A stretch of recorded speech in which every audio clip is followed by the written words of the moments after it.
आइए कुंडली का अध्ययन करते हैं। इसके बारे में मैं आपको बतलाता हूँ।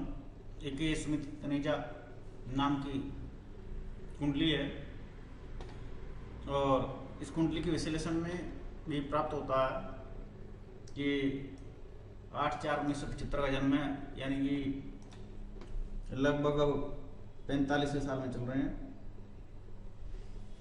और इस साल 45 से पूरे हो चुके हैं। 40 में है। सुबह का 7:15 का समय है और इनका नक्षत्र देखते हैं क्या है। कृष्ण पक्ष का जन्म है, ये आप देख सकते हैं कृष्ण पक्ष का जन्म है और कृष्ण पक्ष के जन्म के साथ द्वादशी तिथि दिखला रहा है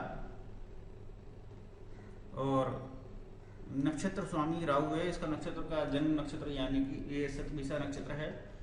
शतभिषा नक्षत्र के तीसरे चरण में ये जातक उत्पन्न हुआ है और शतभिषा जो होता है नक्षत्र पंचकों में गिना जाता है, यानी कि जातक पंचकों में पैदा हुआ है। पंचक में 5 नक्षत्र गिने जाते हैं और 5 नक्षत्रों में से एक नक्षत्र ये आता है शतभिषा नक्षत्र, जिनको कहा जाता है कि ऐसे समय में पंचकों में कोई अच्छा काम नहीं करना चाहिए। अब हम और आगे चलते हैं। इसमें जन्मपत्री में सीधे लगन पर आ जाते हैं। अब लगन पर आकर के हम देखते हैं कि देखो ये कितनी शानदार कुंडली है। ये मेष लगन की कुंडली है। मेरे लिए सभी कुंडलियाँ अच्छी होती हैं क्योंकि कुंडलियों में मुझे सबसे अच्छा जो लगता है वो ये है कि 27 नक्षत्र हैं, 12 ग्रह हैं और 9 ग्रह हैं। पजल गेम है, लेकिन भाग्य सबका अलग है। भाग्य सबका अलग होने से बड़ा ही मुझे कौतुक महसूस होता है कुंडली देखने में और जानने की जिज्ञासा रहती है कि किस जातक के साथ क्या जीवन है। लेकिन एक बात साफ निकल के आती है, वो ये है कि दशाओं के फल सभी के लिए एक जैसे हैं, बस उनका सबका टाइम अलग अलग है। कोई पहले भोग रहा है, कोई बाद में भोग रहा है। अब जैसे इस कुंडली को देखते हैं, इस कुंडली में मेष लगन की कुंडली है। इसका लग्नेश मेष राशि का स्वामी जो मंगल हुआ, वो मंगल 11वें घर में बैठे हैं, शनि की राशि में बैठे हुए हैं मंगल ग्रह। अच्छा, इसके बाद आप देखते हैं चौथे घर के स्वामी को, चौथे घर के स्वामी चंद्रमा भी मंगल के साथ हैं। तो मंगल और चंद्र की युति है, लग्नेश और चतुर्थेश की युति 11वें घर में। ऐसे जातक को धन संपत्ति की कमी कुछ रहती नहीं है, अच्छी धन संपत्ति होती है ऐसे जातक के पास। अच्छा, हम और आगे चलते हैं। इसमें आप दूसरे घर में देखें, दूसरे में केतु है और इसके जस्ट सामने 8वें घर में राहु है। राहु और केतु हमेशा आमने सामने होते हैं।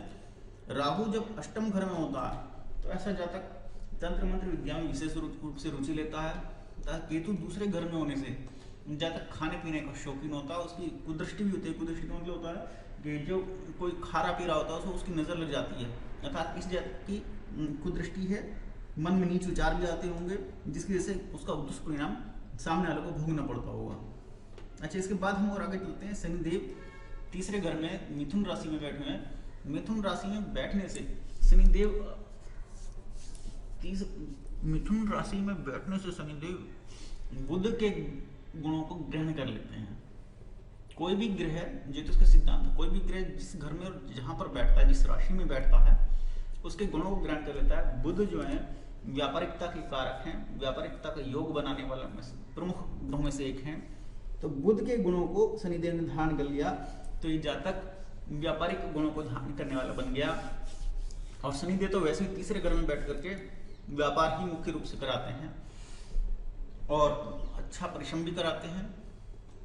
तो जातक को व्यापारी होने का संकेत है, क्योंकि लग्नेश और चतुर्थेश की तो वजह से 11वें घर में अच्छी युति बनी हुई है। 11वें घर में कोई से भी ग्रह बैठ जाए, कहा जाता है कि धन संपत्ति प्राप्त अच्छी तरह से हो जाती है। और लग्नेश चतुर्थेश का योग आप देखते हैं कि पहले का चौथे का यहाँ योग बना हुआ, संपत्ति योग बना हुआ है। यहाँ तीसरे घर में देखते हैं व्यापारिकता का योग बना हुआ है। इसका मतलब है कि ये जातक व्यापार के माध्यम से धन अर्जित करने वालों में से होगा। अभी मैंने केवल 3-4 पॉइंट ही पकड़े हैं। अभी हम और आगे चलते हैं। 5वें घर में कुछ नहीं है, 6ठे घर में कुछ नहीं है, 7वें घर में मैं कुछ नहीं गिनता हूँ, 8वें घर में राहु है, इनको मैं बता चुका हूँ। अष्टम घर में राहु होने के बाद 9वें घर में आते हैं, 10वें घर में आते हैं, तो 11वें घर का फल मैं आपको बता चुका। अब 12वें घर में आ जाते हैं सीधे। 12वें घर में 3 ग्रह बैठे हुए हैं। 3 ग्रहों में से बृहस्पति जी सोम मीन राशि में, अपनी राशि में सोम के होकर 12वें घर में विराजमान। अच्छा, इसके बाद दूसरे नंबर पर आते हैं बुध ग्रह, जो तीसरे घर के और छठे घर के स्वामी 12वें घर में बैठे हुए हैं। फिर उसके बाद पंचम घर का स्वामी सूर्य, यहाँ सिंह राशि आप देख सकते हैं, 5वें घर के स्वामी 12वें घर में बैठे हैं। तो 3, 5, 6 यानी तीसरे के, छठे के और 5वें घर के स्वामी कहाँ बैठे हैं? ये यहाँ बैठे हुए हैं। तीसरे, 5वें घर के और छठे घर के स्वामी 12वें घर में बैठे हुए हैं। तो यहाँ योग किसके साथ बना हुआ है? मिलकर के सूर्य, बुध और गुरु। भाग्य भाव का स्वामी भी आप देखेंगे, भाग्य भाव का स्वामी भी आप देखेंगे तो 12वें घर में बैठे हुए हैं धनु राशि के स्वामी बृहस्पति जी भी। अब इस कुंडली में तीसरे, छठे, 9वें, 12वें और 5वें, 1, 2, 3, 4, 5 घरों के 3 स्वामी 12 घर में बैठे हैं। तो यानी कि 12 घर से कुछ विशेष फल सामने निकल के आएगा। 12वां घर जो होता है वो इच्छा घर नहीं गिना जाता है घरों में। ये आपको किलिम भी बोलते हैं इसको। 3, 6, 10, 11 आपको किलिम में आते हैं। 3, 6, 10, 11 मतलब तीसरा घर, छठा घर, 10वां घर और 12वां घर आपको किलिम में गिना जाता है। अब इनके फल कई बार अच्छे नहीं आते हैं। यहाँ मैं 10वें घर को भी गिन रहा हूँ, 10वें घर के भी फल कई बार अच्छे नहीं आते हैं और कई बार अच्छे आ जाते हैं।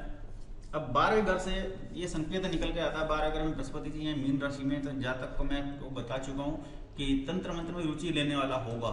8वें घर में अष्टम भाव से आप देख सकते हैं। अब 12वें घर में, 12वां घर जो होता है बिस्तर के सुख का होता है।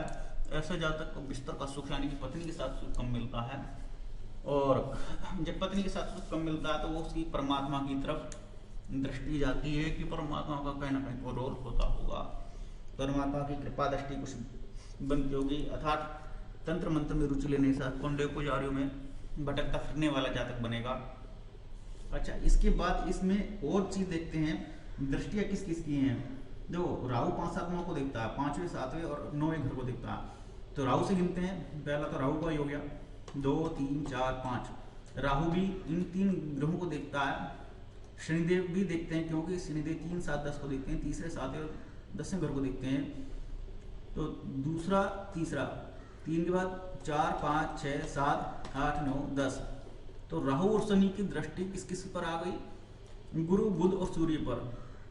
राहु और शनि की और राहु की दृष्टि अगर हम सूर्य के ऊपर गिने तो सूर्य पीड़ित है राहु और शनि से। जब क्रूर ग्रहों से कोई ग्रह पीड़ित हो जाते हैं तो उसके फल को मिलने में कठिनाई होती है। सूर्य पिता का कारक होता है। इस जातक को पिता के सुख में कमी रही और पैतृक संपत्ति की प्राप्ति होने में बड़े कमी है।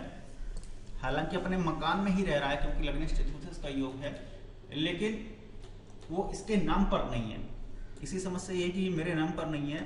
और उसकी जो 12 घर होता है, कोर्ट कचहरी का, मुकदमे का, अस्पताल का, झगड़े झंझट का भी होता है। खुद छठे घर के मालिक यहाँ बैठे हुए हैं बुध 12वें घर में। तो पिता की यानी कि सूर्य की जो संपत्ति है, पिता की जो संपत्ति है, उसको प्राप्त होने में कहीं ना कहीं झगड़ा झंझट रोग मुक्त न होगा। दूसरी समस्या एक और आती है। मैंने जैसे बताया कि 12 घर बिस्तर के सुख का होता है। तो यानी कि बिस्तर के सुख का मतलब पत्नी के साथ भी संबंध बनने में परेशानी बनेगी, संबंध मतलब ट्यूनिंग नहीं बनेगी। ये इस कुंडली से निकल करके आता है। ये मैं कुंडली बताई आपको। तो इस कुंडली में वैसे चीज और देखेंगे, 1, 2, 3, 4। अगर हम राहु केतु छोड़ दें, 1, 2, 3, 4 घरों में सारे ग्रह हैं। मैं 9 ग्रहों को काउंट करता हूं, 3, 5, 6, 7। तो राहु केतु मैं अगर छोड़ देता हूं तो 4 घरों में यानी कि केदार योग बनता है। केदार योग वाले जातक के पास पैसा तो बहुत रहता है लेकिन जीवन के सुखों की काफी कमी रहती है। ये मेरे जीवन का अनुभव का विषय है और मैंने ऐसा पाया है। केदार योग वाले भले धनशाली हों लेकिन जीवन के सुखों में बड़ी कमी रहती है। तो आज की कुंडली से आज इतना ही। Thank you.